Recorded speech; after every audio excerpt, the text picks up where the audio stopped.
BDR হত্যাকাণ্ডে পূর্ণ তদন্ত এবং ন্যায় বিচার নিশ্চিতকরণে অন্তর্বর্তীকালীন সরকার বদ্ধপরিকর। এই লক্ষ্যে স্বরাষ্ট্র মন্ত্রণালয় অন্তর্বর্তীকালীন সরকার গঠনের পর থেকেই কাজ করে যাচ্ছে। এই মন্ত্রণালয়ের দায়িত্বপ্রাপ্ত উপদেষ্টা হিসাবে আমি প্রথম থেকেই বিডিআর হত্যাকাণ্ডের পূর্ণ তদন্ত এবং ন্যায় বিচার নিশ্চিতকরণের সোচ্চার ছিলাম এবং এখনও রয়েছি। এই বিষয়ে গত 2রা সেপ্টেম্বর 2024 তারিখে স্বরাষ্ট্র মন্ত্রণালয়ে প্রথমবার এবং গত 4 নভেম্বর 2024 তারিখে বিজিবি সদর দপ্তর পরিদর্শনকালে দ্বিতীয়বার ঘোষণা প্রদান করি যে এবং যা বিভিন্ন প্রিন্ট এবং ইলেকট্রনিক এবং অনলাইন মিডিয়ায় প্রচারিত হয়েছে। শুধু স্বরাষ্ট্র মন্ত্রণালয়ের দায়িত্বপ্রাপ্ত উপদেষ্টা হিসাবেই নয়, একজন সাধারণ নাগরিক এবং সেনাবাহিনীর প্রাক্তন সদস্য হিসাবে আমি শুরু থেকেই বিডিআর হত্যাকাণ্ডের ন্যায় বিচার দাবি করে আসছি।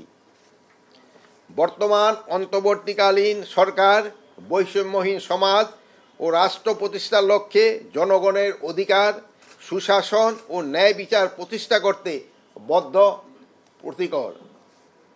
বদ্ধপরিকর। আমি এখন সকলের অবগতির জন্য ঘোষণা করছি, বিডিআর হত্যাকাণ্ডের ন্যায় বিচার নিশ্চিতকরণের জন্য আগামী 5 কার্য দিবসের মধ্যেই একটি তদন্ত কমিটি গঠন করা হবে। আমি সকলের অবগতির জন্য ঘোষণা করছি, বিডিআর হত্যাকাণ্ডের ন্যায় বিচার নিশ্চিতকরণে আগামী 5 কার্য দিবসের মধ্যে একটি তদন্ত কমিটি গঠন করা হবে। এই কমিটিতে থাকবেন অবসরপ্রাপ্ত বিচারক, সিভিল সার্ভিস, সশস্ত্র বাহিনী ও পুলিশের অবসরপ্রাপ্তদের নিয়ে গঠিত করা হইবে। এই সদস্যের সংখ্যাটা এখনো আমরা যেহেতু নিরূপণ করি নাই, এটা 5 জন হইতে পারে, 7 জন হইতে পারে, 9 জন হইতে পারে, বাট এখানে সশস্ত্র বাহিনীর সদস্যের সংখ্যাটা একটু বেশি থাকবে। এটা হলো আমরা তো 5 কার্য দিবসের সময় যে তাদের বলবো, যেহেতু আপনারা এটা সবাই জানেন, যেহেতু আমরা তো সবার থেকে নাম নিতে হবে।